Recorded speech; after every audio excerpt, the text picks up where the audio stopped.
Hello and welcome to Claude Code for Agentic AI Engineering. In this course, we will build a complete enterprise IT service revenue intelligence platform from scratch using Claude Code. Instead of jumping straight into coding, we will first understand the business problem, design the system architecture, and then implement the application step by step using spec-driven development. This is not vibe coding. We will build the project the way real engineering teams do. Along the way, you will learn Claude Code fundamentals, including slash commands, the Claude.md file, specification driven development, sub agents, and practical development workflows. This is not another course where we build a simple AI chatbot. You will learn how to build a production ready AI application with hybrid rack, knowledge graphs, Neo4j, LangGraph multi agent workflows, document ingestion, ETL pipelines, chunking, embeddings, and vector databases. You will also learn how to design AI agents that retrieve information from both a vector database and a knowledge graph to answer complex enterprise questions. By the end of this course, you will have built a real world enterprise AI application and gained practical experience using Claude Code to develop production ready systems. To follow along, I recommend having access to both Claude and OpenAI models as we will use both throughout the course. I am excited to have you here. So let's get started. Hello everyone. Welcome to the first video of this course. And in this course, we will not only just learn how to use Claude Code, but we will take a real world use cases. We then design the architecture from scratch, and then we build each and every component by the help of Claude Code. Okay. So what we will design throughout the course. So throughout the course, we will build one application, and the application is IT service or consulting revenue intelligence tool. Okay. So let's first understand the problem. So what is the problem? The problem is that, so in any IT company, the business leaders need some answers of the questions. Okay. Questions like, why did sales drop last quarter? Why are senior engineers leaving? Which projects are not profitable and why? So these are the business questions that the business leader needs answer. But the problem is that these are the critical questions. Okay. But the data is siloed data. Siloed data means important business information that is stored in different systems and the documents that do not connect with each other easily. Okay. So for that problem, we don't get clear answers. So siloed data in CRM reports, pipelines, or deals. Okay. We have scattered documents like proposals, statement of work, project reports. We have HR and people data like employee records, attrition data, skills or bench data. Then financial data. Okay. So P&L statements, cost report, utilization data. So there are different types of data, different formats of data. Okay. And these are siloed data. So in order to get answer for this type of questions, what we need to collect data from different sources, and that is a challenge. Okay. So the solution that we will build is this. So the solution is IT service and consulting revenue intelligence platform. So here we get the unify your data, understand the why, and make confident and data backed decisions. So we have data from different sources. So we have data from CRM or sales data, proposals data, HR or people data, financial data, and many more data. Then we extract the information from the data and put it into a knowledge graph. Okay, so we'll use the Neo4j and also use vector database to store the information. Then when the business leader asks question to the chatbot, we fetch the information from knowledge graph or RAG, and then we send it to the LLM along with the user query to refine the proper answer. Okay. So with this system, what we get actionable insights, right? So revenue or growth drivers, we get project profitable insights, talent and attrition analysis. Okay. So this informations that we get, if you can answer those type of questions, then directly or indirectly it better the business outcomes, like increase the win rates or revenue, okay, improve the profitability or utilization, reduce the attrition or retain top talents, right? So by using this tool, the business leader can improve the revenue and other things in an organization. So throughout the course, we will build this application from scratch. We first design the architecture, and after that, we break down each and every component, and then we implement those components by help of Claude Code. Okay, so I'm super excited to implement this in this course. I hope you are so. So let's get started. And in the next video, we will start implementing this. So see you guys in the next video. Thank you. All right, everyone. Now, before we begin, first we have to download and install Python on our system. The reason is because we will build the application using Python. So the Python installation is a must have. The second thing is to install the Visual Studio Code. So based on your operating system, choose the correct installer and then install the Visual Studio Code. Okay. Now, after the Python and the Visual Studio Code, the next step is to go with the Claude Code. Okay. So open your favorite browser and search for Claude.ai. Now, this is the home page or the landing page of Claude.ai. Okay. Now, there are two ways to use Claude. The first way is to use the Claude proprietary models, okay, like Sonnet 4.6, Opus models. And the second one is to connect the Claude Code with the open source models, right? So what you have to do, we have to install the Olama on our system, and then we will connect the open source model in Olama with Claude Code. Now, in this course, we will go with the Claude proprietary model. We will not connect the open source model with Claude Code. Okay. So before that, what you have to do, we have to upgrade our plan. Currently, we are on free plan, but in order to use the models, we have to upgrade our plan.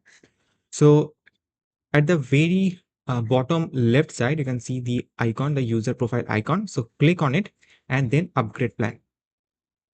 Okay. Now we have to choose the pro plan. The cost of this is $20 per month. So what you have to do, you have to purchase the pro plan. Okay. So once you purchase the pro plan, then what you have to do, you have to open the Visual Studio Code that you have just download and installed. Okay. And we have to install one extension. So go to the extension tab, and here you have to search for Claude Code. Okay. So here you will see that Claude Code for Visual Studio Code. Okay. So what you have to do, you have to install the Claude Code for Visual Studio. Now, once you install that, you will notice one icon like this. Okay. Claude Code. Now, after you install the Claude Code extension, then what you have to do, you have to just press Control Shift P on Windows, and here just type Claude Code. Okay, and then press Enter.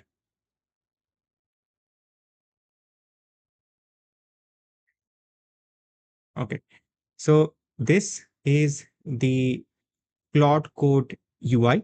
So we will use this Claude Code UI in order to implement all the features of our application.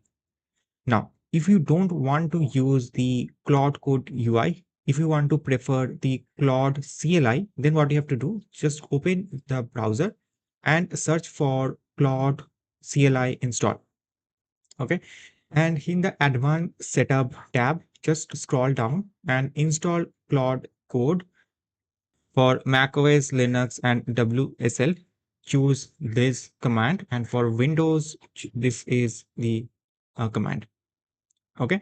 Now, after you install the Claude CLI, then what you have to do, just open the Visual Studio Code, then terminal, new terminal, and here you have to just write Claude and then press enter. Okay. So this is how you can use the Claude CLI. But in this course, what we'll do, we will use the Claude Code UI. Okay, because after the upgrade of the Claude Code UI, this is much more powerful, almost similar to the Claude Code CLI. Okay, so these are the installation step you have to perform before you move forward to this course. So that's all from this video, and I will see you in the next video. Thank you. Hello everyone. A quick discussion on the difference between Claude versus Claude AI versus the Claude Code. So Claude is the model, okay, the family of large language models developed by Anthropic. Examples like Claude Opus 4, Claude Sonnet 4, Claude Haiku. These are the examples of Claude. On the other side, we have Claude AI. Now, Claude AI is a chat application. Okay, so this is the chat application, and this is Claude AI. Okay, and then we have Claude Code. The Claude Code is the coding agent. Okay, so an AI coding agent that works directly in your terminal and code base. So Claude Code can read the entire code base, edit and generate code, run tests, execute commands, refactor and debug, create peers, and so on. So this is the difference between Claude AI, and Claude Code. So that's all, and I will see you in the next video. Thank you. Hello, everyone. So one last thing before we start implementing is that we need to authenticate our Anthropic account. So we have installed the Visual Studio Code, and we have also installed the Claude Code extension inside the Visual Studio Code, right? Also, we have upgraded our Pro plan, right? So what you have to do, just click the Claude Code icon over here and then new session. Okay.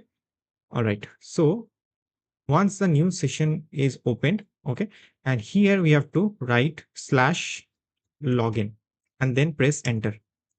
And here you have to click the Claude AI subscription. So click on it, then open. So Claude Code would like to connect to your Claude chat account, then click the authorize button. And now we are authenticated. Okay, so we can close this window and go back to the Visual Studio Code. And now we are authenticated. From the next video, we will start implementing our project. So that's all from this video, and I will see you in the next video. Thank you. Hello, everyone. So we have set up our environment.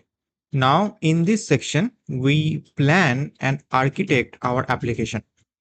Now, this step is very important, and this step will decide our success or failure of our application.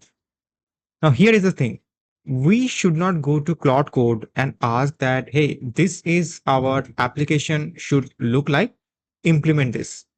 Now, this is a vibe coding. Okay, you have a plan, you have an idea, and you go to Claude Code, you write some prompt, and then you step by step design or implement the application. This is vibe coding. We will not do vibe coding in this course. Okay, instead, we first plan, we first architect our application, we create user stories, and then we implement each and every component step by step with spec driven development. Okay, and this is the standard way of implementing any application in production with Claude Code. Okay, all right. Okay, so the first thing is to plan our project architecture, right? So how our user interact with our application. Okay, so these three boxes you can see, these are the pages of our application. Okay, so this is the first page, this is the second page, and this is our third page. So the first page is a login or sign up page. So when the user first comes into our application, they see this page if the user is not login or sign up before. Okay, so this is the decision intelligence text over here, and this is one form, and in this form we'll have some inputs. One is the email or phone number or the username, and the second one is a password. We will not implement any SSO login. Okay, also we will have a sign up page as well.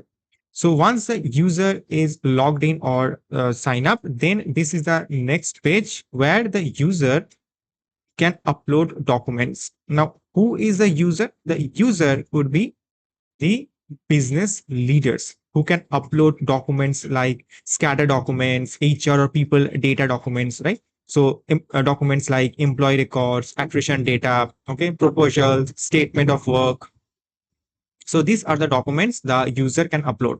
So we have one section, and when the user click on this upload document, then they can upload different type of documents. So we'll support CSV document, Excel document, PDF documents, right? Okay. Once the document will be uploaded, then the user will be landed on this page. Now, this is the chat bot window where the user can ask business related questions. Now, what type of questions? Questions like this. Okay. So why did sales drop last quarter? Why are senior engineers leaving? So these are the questions that the user can ask in this chatbot.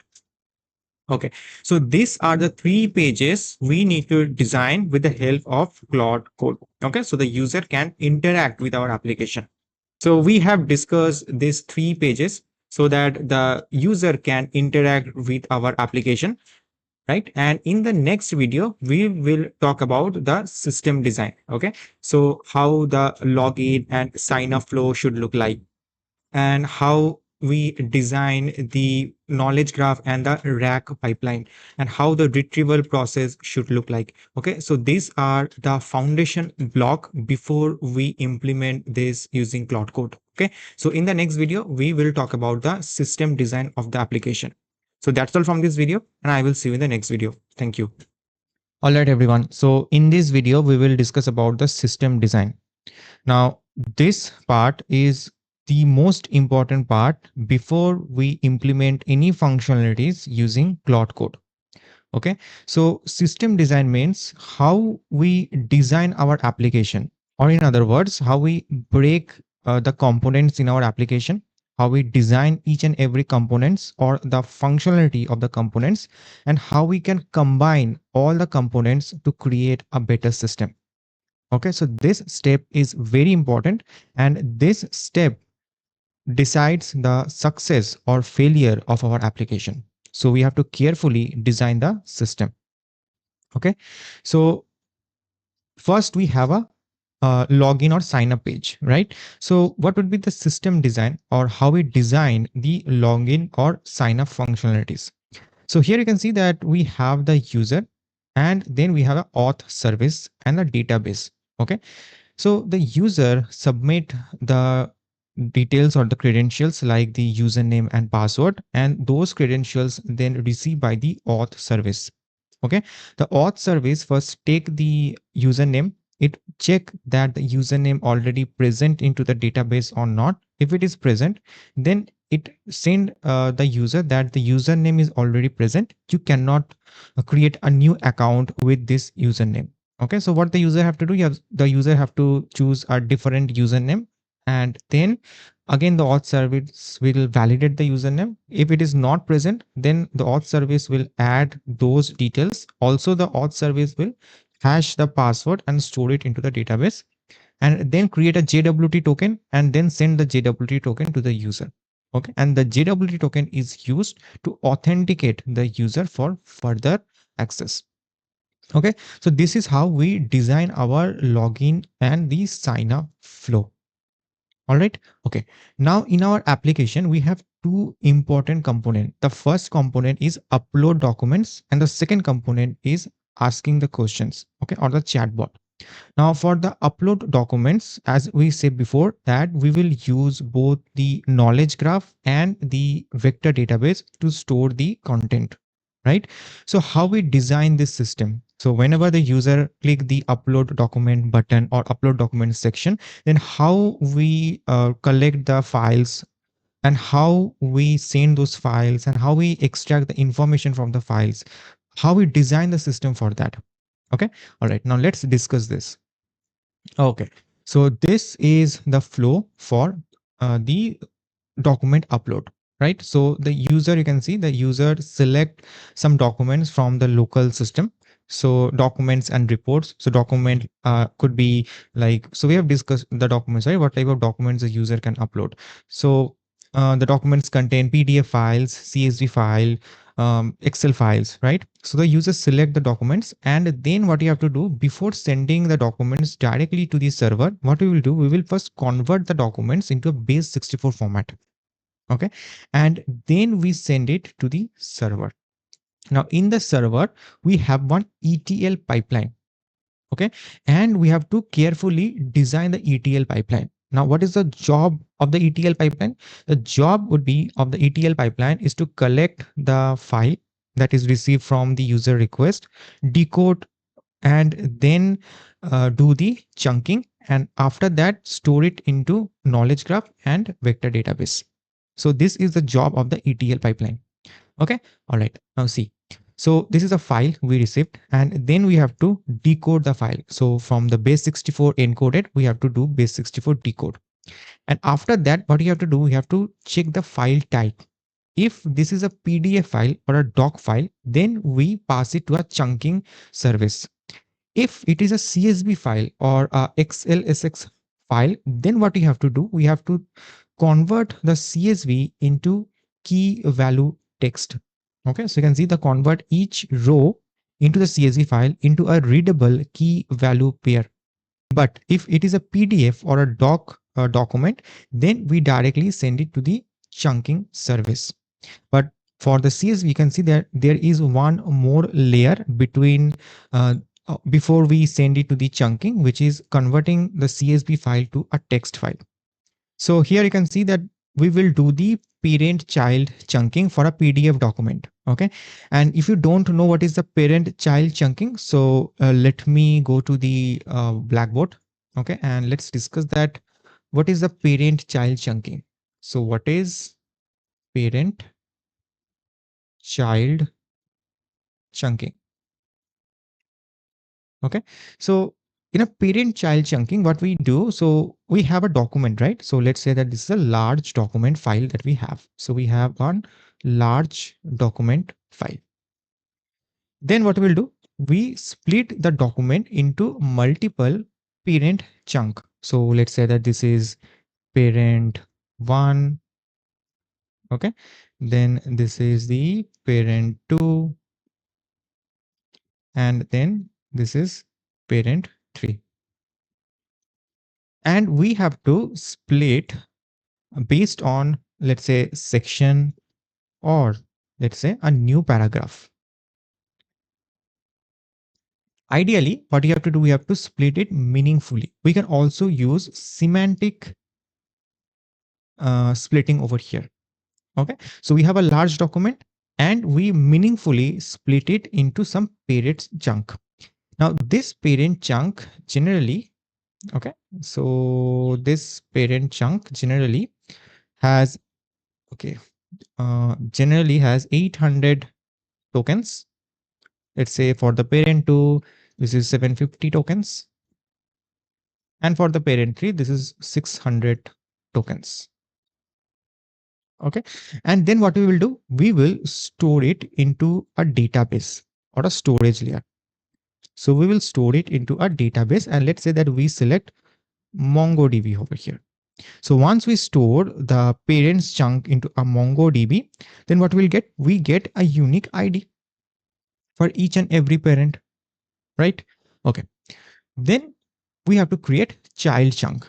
And the reason is because the parent chunk, the token size is larger, right? So we have to do child chunking. So let's say that for the parent one, what we will do, we will do child chunking. So let's say that this is child one, then child two, and then child three.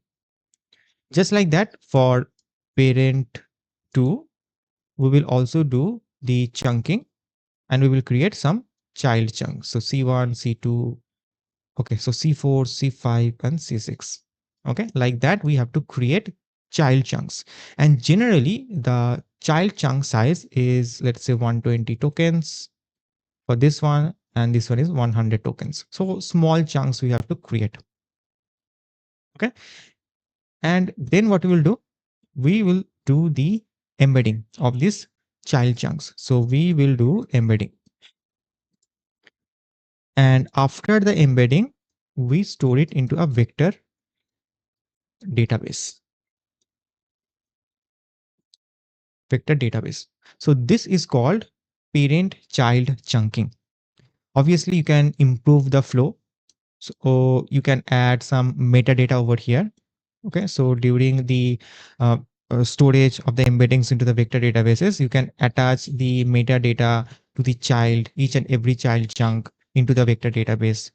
Also, you can do a BM25 keyword search into the child chunks. So these are the additional things to improve the pipeline better. You can also add this into the whole pipeline. But this is how the parent-child chunks work. Okay, so this is about the chunking. What about the retrieval? So during the retrieval, how the retrieval is looks like. So during the retrieval, so let's say that during the retrieval, what we'll do. So first we have the user query, right? And then what we'll do, we will do the embedding of the user query. Now, because we have not stored any metadata into the embedding of the child chunk, then we don't need to extract the query intent over here. Okay, we can skip those because we take this pipeline as simple as possible. So we just choose the parent child chunking without additional complexity like metadata addition or BM25 search. Okay, this is a little advanced, and this gives you or this makes the rack pipeline more efficient, more enterprise ready.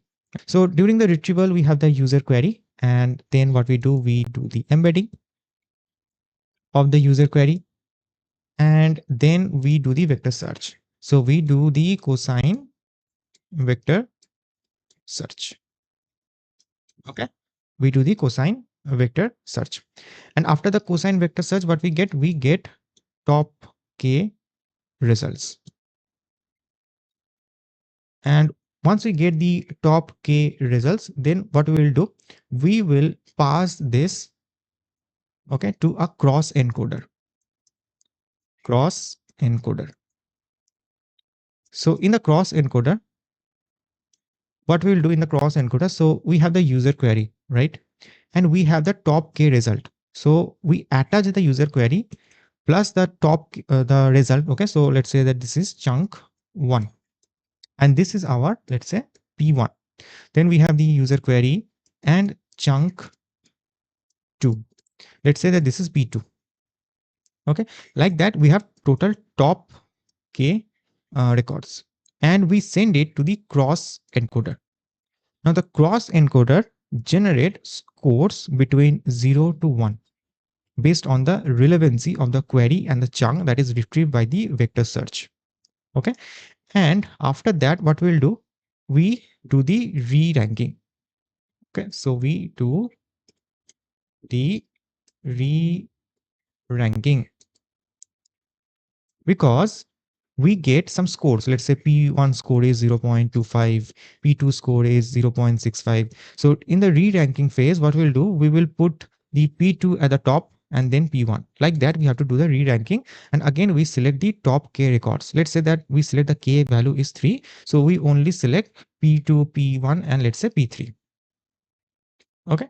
So we select the top K records, right? And then uh, the next step is to fetch the parent chunk. Okay, so the next step is to fetch the parent chunk.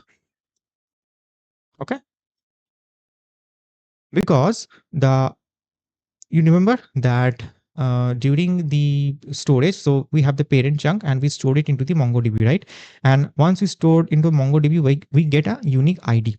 Okay, and then we split it into small chunks, which is called child chunk, and we have to attach the ID, the unique ID, with the child chunk as a metadata. Okay, so whenever we retrieve the child chunk, so we can also retrieve the parent chunk as well, and that is why we do the parent child chunking. So instead of do the cosine search or the vector similarity to a large parent chunk, we find the cosine similarity with a small child chunk, and then later we fetch the parent chunk to get the more context. Okay. All right. So we fetch the parent chunk. And if there is any duplicate parent chunk present, then what you have to do, you have to remove the duplicate. Okay. And after that, we send the result. Okay. Or we have the context, right? We have the context and then we send it to the LLM to get the result. Okay. So this is the parent child chunking. So this is what we have to build in this pipeline. So if the file type is PDF, then we do the chunking, and basically we do the parent child chunking, we do the embedding, and then we store into the vector database. Okay. And if this is a CSV file, then we convert the CSV into a text. We do the chunking, but this time the chunking, what you have to do, we have to group by rows, not tokens. This is very important. So for the PDF, we chunk based on the tokens, but for a CSV file or XLSX file, we group by rows, not the token. Okay. And after that, you can see that when we do the chunking, we send the chunk to the KG pipeline. KG pipeline means knowledge graph pipeline. Okay. And this is same for the CSV file as well. Now, let's discuss that how the knowledge graph pipeline works. Okay. Now, let's discuss that how the knowledge graph pipeline works. Okay. All right. So let me go back. And now let's discuss that how the knowledge graph pipeline works. So knowledge graph pipeline. Okay. So a knowledge graph is a structured representation of real world entities and the relationship between them. And we store it into a graph database and we will use Neo4j for that. Okay. So how we store that? We cannot directly so we have the CSV file, we have the text file, right? And we cannot directly store that into a Neo4j. We first need to extract the information from the text, right? Now, before that, what we need to design one most important thing in knowledge graph, which is called ontology. Okay. So we first need to design the ontology. Now, what is ontology? So first, understand that we first define, so we first define the domain and use cases. So the domain and use cases means what questions must the graph answer. Okay. And this is also called competency questions. So what questions must the graph answer? And that is called competency question. So if I ask you that which employee has the access to which system, so this type of question is a competency question. And same for that, if we see over here, okay, so if you see over here, you can see that the business leaders can ask questions like, why did sales drop last quarter? Why are senior engineers leaving? These are competency questions. Okay. And our graph database must answer these questions. So for that, we need to design ontology. It's like a schema design. If you work with SQL or in any relational database like MySQL or PostgreSQL, what do you have to do? You have to first design the databases. You have to normalize the database, right? You have to create the schema so that you can write SQL queries based on the questions. Like that, in knowledge graph or graph database, we have to create ontology. This is the conceptual wise, this is same, right? Okay. So this is ontology, and ontology we will have to design based on competency questions. Okay. So what is the best or standard practice to design the ontology? So the first thing while designing the ontology is this. So first we collect or we discuss or we get competency questions. That means what the graph should answer. So we collect competency questions. Maybe that could be 50 questions or that could be 1,000 questions. Okay. So based on that, we first get the competency questions. And based on the competency question, we draft, okay, our first ontology based on the competency questions. Okay. And the next step, we then write 10 to 20 unknown questions. Okay. So 10, 20, but relevant, that can be unknown, which is not present into the competency questions when we design the ontology or the draft ontology. But the 10 or 20 questions must be a representative questions. That means the questions must cover the use cases. That cannot be a random questions. Okay, that question must be covers the use cases. Then the next step, what we'll do, we have the user question. So we have the question and we have the ontology. Okay, and we pass it to the LLM. And then with the LLM, what we do, we generate the cipher query. Okay. Now, once the cipher query is available, then we execute the cipher query inside the Neo4j. And if we get a bad result, okay, or if the execution fails, that means the ontology is not correct. Okay. Or in other words, the ontology is incomplete. So the next step is to refine the ontology. So this is a standard practice to create a production ready ontology. Okay, so this is how we design the ontology. So while we design the KG pipeline, what is our first step? Our first step is to get the competency question, and the second step is to design the ontology. Okay, all right. Now after that, what we have to do? We have to do the data ingestion. Right, this is the next step, and this is part of our KG pipeline. Previously, designing the ontology is not the part of the KG pipeline. We should not build the ontology again and again. KG pipeline means whenever we receive a text file, right, we have to extract the information and you have to store the information into the knowledge graph. So during that process, we should not rebuild or create the ontology again and again. So we have to create the ontology once, and based on the user feedback, based on the application, how the application is behaving, we can then later upgrade the ontology. But that should not be part of the KG pipeline. Okay, so in the data ingestion step, what you have to do, we have the text. Right now, the text is basically a unstructured data. Unstructured data. Right, and then what you will do, we send the text to a LLM.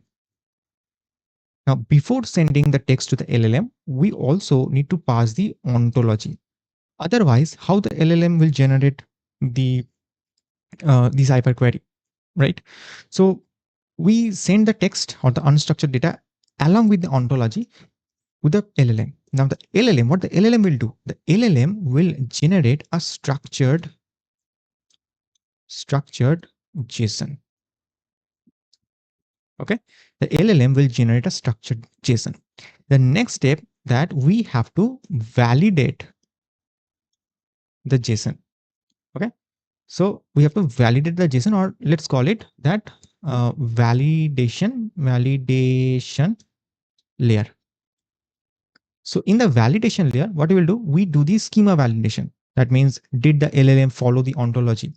We have to check the confidence threshold, like how sure the LLM is. We have to check the business rule validation, like the domain specific sanity check, right? So these things we have to do in the validation layer.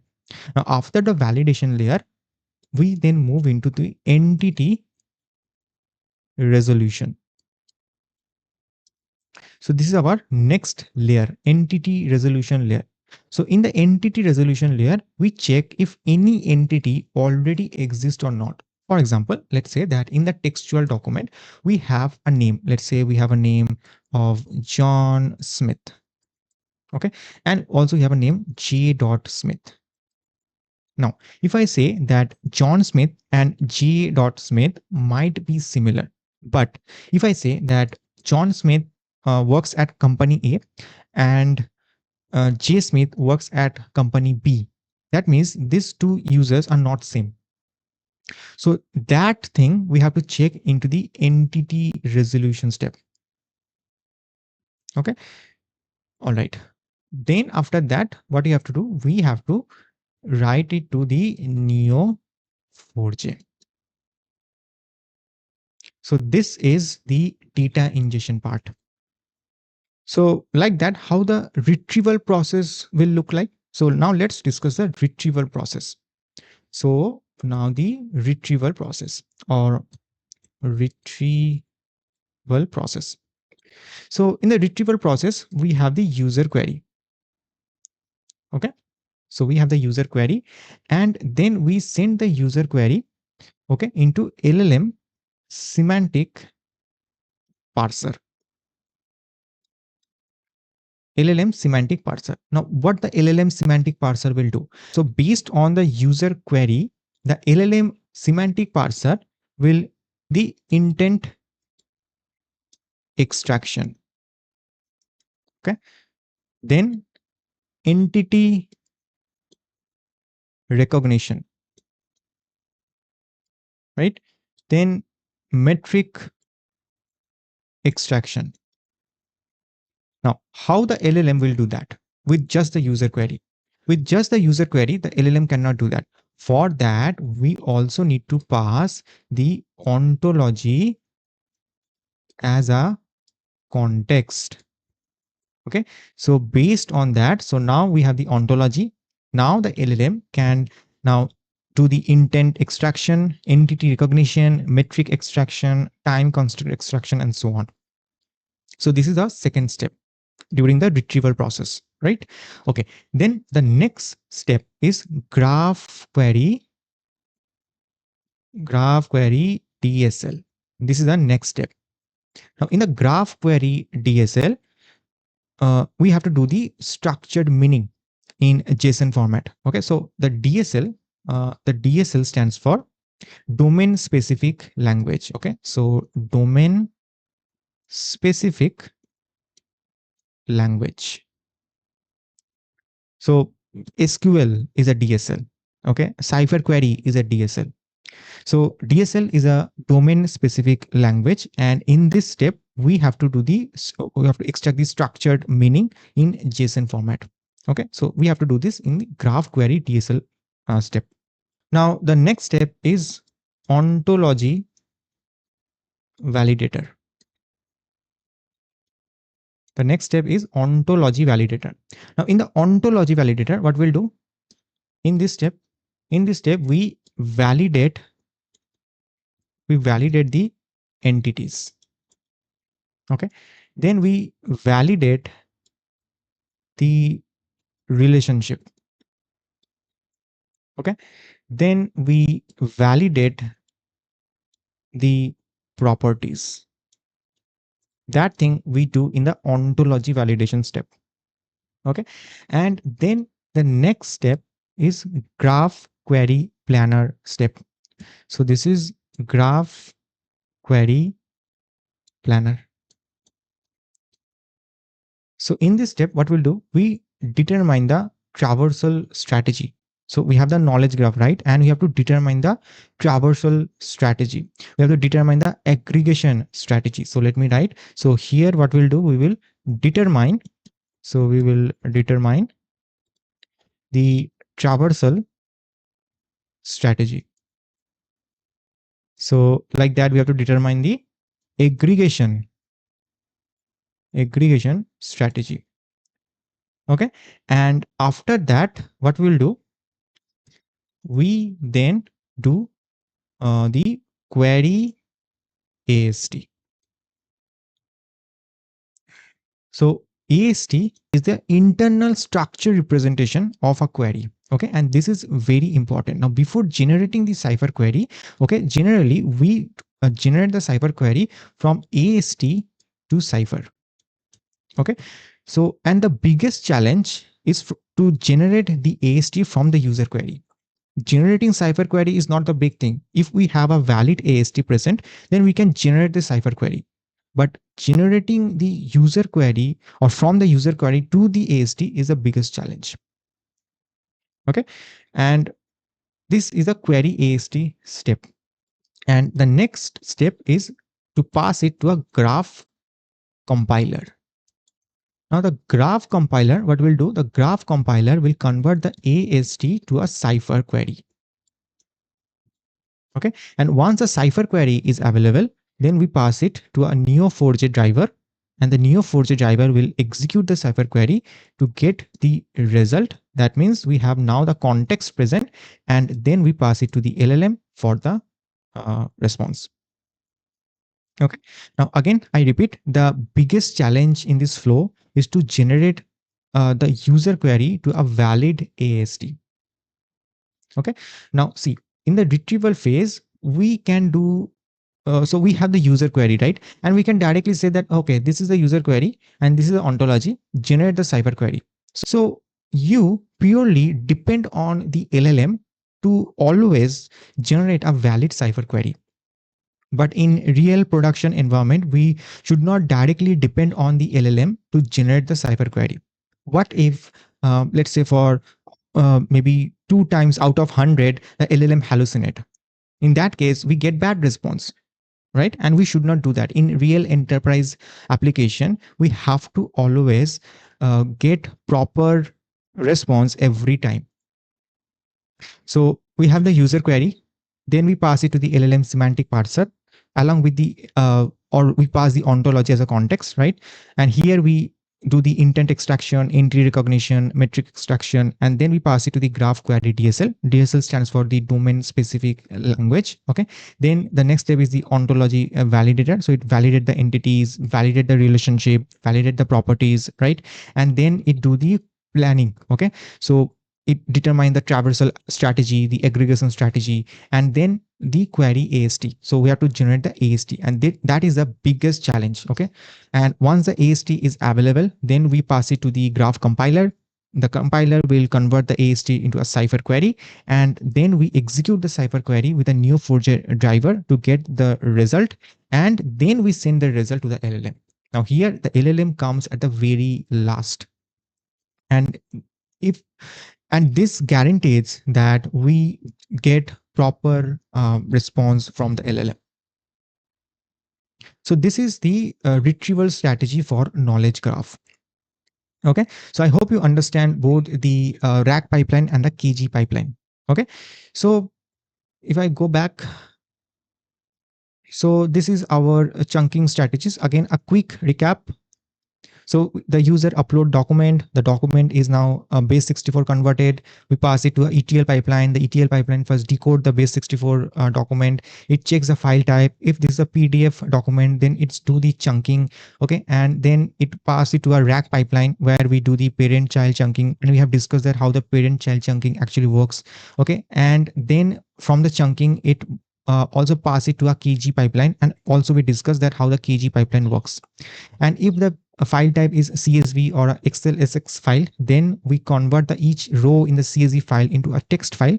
Okay, so we convert each row into a readable key value pair, and then we do the chunking. Now in the chunking, we group by rows, not by tokens. This is very important. And then we send it to the KG pipeline, and in the KG pipeline, it extract the context, it extract the information from the text, and it store it into the knowledge graph, right? So this is the pipeline for chunking.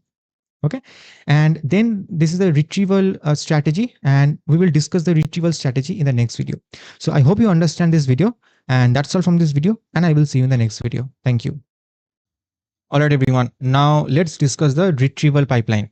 Now note that our data or the information is stored both in the vector database and the knowledge graph. Okay. So during the retrieval process, how we design the system. So during the retrieval process, we have the user query, right? And when we get the user query, we will get the user query in the chatbot side. Okay. So the chunking system. So this part, okay, this part will come over here. right? So whenever the user upload the document, then we have to run this pipeline, this ETL pipeline. Okay. And when the user land on this page and ask any query, then this comes in this part. Okay, the retrieval phase. And how we design the system for the retrieval. Okay, so we have the user query. Then the user query goes to the LLM router, and the LLM router will decide based on the user query, can the context be retrieved from the vector database, or can this context retrieve from the Neo4j or the knowledge graph. If it is a knowledge graph related query, then we pass it to the KG agent. KG agent stands for knowledge graph agent. If the context can be retrieved from the vector database, then it handled by the RAG agent. Okay, so in the KG agent, it goes to the KG pipeline to get the context, and then it's sent to the LLM. Okay, sometimes for some queries, we need to run both the KG agent and the RAG agent. And the LLM router will decide based on the user query. Okay, so the LLM router should be powerful enough to handle the user query effectively. Okay, now let's consider that the user asks something where we need to extend the context both from the vector database and the knowledge graph. So the LLM router will spin up the KG agent and the RAG agent. Now the KG agent then pass it to the KG pipeline or run the KG pipeline, get the context. And in the last video, we have discussed that how the KG pipeline retrieval process works. If you have not watched that video, please go ahead and watch the video first to really understand the pipeline over here. Okay. And if this is a RAG agent, so the RAG agent then spin up the RAG pipeline. The RAG pipeline, we get the context after the RAG pipeline, and then we pass it to the LLM. Now we have the result for both the LLM, and then we pass it to a synthesis agent. This synthesis agent will combine the result from both the agent, create a kind of an summary, and then pass it to the user. Okay, so this is the flow for the retrieval pipeline. Okay, so this is how we design our system for IT consulting and service revenue intelligence tool. Okay, and these steps, the most important steps before we start implementing using Claude Code. So what is the next step after the system design? So after the system design, what you have to do, you have to create user stories. Okay, and based on the user stories, we have to create spec files, and then we ask Claude Code to generate the code or generate the feature step by step. Okay, that we will see in the next sections. Okay, but in this section, our main focus was to understand the system, okay, and how we design the system. Okay, so that's all from this video. And what we will do in the next video, we will set up our boilerplate code. Okay, so we create our virtual environment, we install the packages, okay, we create the folder structures, okay, and that thing we will do in the next video. And after that, we will create the user stories based on each and every feature, and then we start implementing step by step. Okay, so that's all from this video, and I will see you in the next video. Thank you. All right, everyone. So in this video, we will set up our initial code base for our project. Okay. So I have created one directory and I have opened Visual Studio Code there. So what we'll first do, we will create a virtual environment. Now to create the virtual environment, I will use UV. You can also choose PIP for that, but in this project, I will use UV. Okay. So first I open the terminal, and here I will write UV init. Okay, or before that, let's create a file and let's name it readme.md. And what we are doing, we are building a tool, right? So IT service and consulting revenue intelligence tool. So initially what you have to do, you have to do the setup. So for the setup, we write the commands over here. So UV init, then name, and we have to specify one name of our project, and let's name it decision intelligence, like this. Okay. And then UV vent to create a virtual environment, then UV add, and what are the packages are required for this project. So we will use FastAPI, we will use UVcon. Okay. We also use Neo4j. We will also use the OpenAI package. Or let's do one thing. As we move forward, we will keep adding those packages. Okay. All right. So first we write UV init, then name, and then decision intelligence. Okay. Then press enter. Okay. Now the project has been initialized. The next step is to create the virtual environment. So UV venv. So the virtual environment is now created and we have to activate the virtual environment. Now to activate that, so dot venv, then scripts, then activate. Okay. Press enter.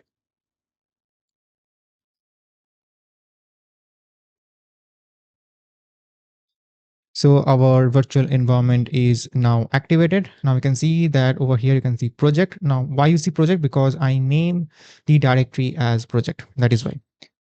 Okay. Obviously a bad name. Anyway, so we have activated our virtual environment. Now let's create the directory. So we have to create our directory structure. Now you can also use Claude Code to create the virtual environment or create the directories, but it is a good practice whenever you start a project from scratch, create the initial skeleton or initial layers by yourself. Okay. So let's create one folder and let's name it SRC. So we write all the backend related code inside the SRC directory. Let's create one more directory and we name the directory as front end. And in the front end directory, we will write all the front end or the UI related code inside the front end. Now, one quick thing, we will not use any JavaScript libraries or frameworks in this course. There are many popular libraries available like React.js, frameworks like Angular are there. We will not use that because our main focus is to design the backend related stuff. Okay, our main purpose is to design the APIs. So what we will do, we will use one library from Python to create the UI pages, but our primary or our main focus should be to create the API layers, right? So the rack pipeline, the KG pipeline, that things we will focus on, not the UI side, because the UI is very simple, right? If you notice that we have just a simple logging page, then a button or a section where the user can upload documents, then a simple chatbot window. So the UI is very simple, right? So we should not spend a lot of time to set up the React.js or Angular. We'll use the Python library to create those pages. Okay. Our main focus is to build the solid systems that we have discussed over here. Okay. All right. So this is this SRC and the front end directory you have created. Also create one git ignore because we will use the git for version control. So git ignore. All right. Okay. Um, then inside the SRC directory, okay, also we'll create one more folder. Let's call it tests because we will create test cases. Okay, this is very important. Test cases is very important to validate what the Claude code is generated. Okay, so inside that SRC directory, let's create a folder and we create a folder called API. So inside the API, we create our controllers. Okay, so maybe slash health, slash KG pipeline, slash upload document. These are the controllers, and we will create those controllers inside the API directory. Okay, then we will create one more directory, which is called service. Okay, or services. So inside the services directory, what we will do, we will write our business logic. Okay, all right. Then we will create one more folder called utils. Okay. And inside the utils folder, we will create a utilities classes, right? Then let's create one more folder uh, and let's name it repository. Okay. So in the repository layer, or what we will do, we will write the code to interact with the databases, right? So that code we will write inside the repository. Now you notice that we'll not create one single file and we put everything into the single file. This is a very bad practice. It cannot scale in production. It cannot accept in the production.